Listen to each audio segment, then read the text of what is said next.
Recruiting Daily started the HRTX events to try to bring better recruiting to every recruiter we possibly could in every city.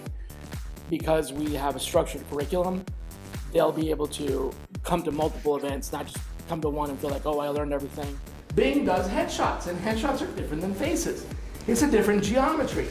And these will also produce people that are in the profession. One of the things that I look at when I'm assessing a tool is this a tool that's going to sell me a separate workflow, or is this a tool that is going to really advance my existing workflow, right? People, you know people, yes people know people, yes people know people, and then you search again, and you're doing the f of x of f of x.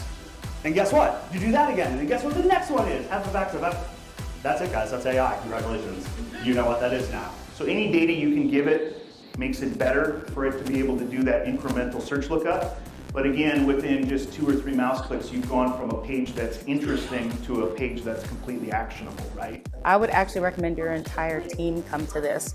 That's exactly what my organization did. We were engaged the whole entire time. The things that I learned today, I'm going to be able to use when I walk in the office tomorrow.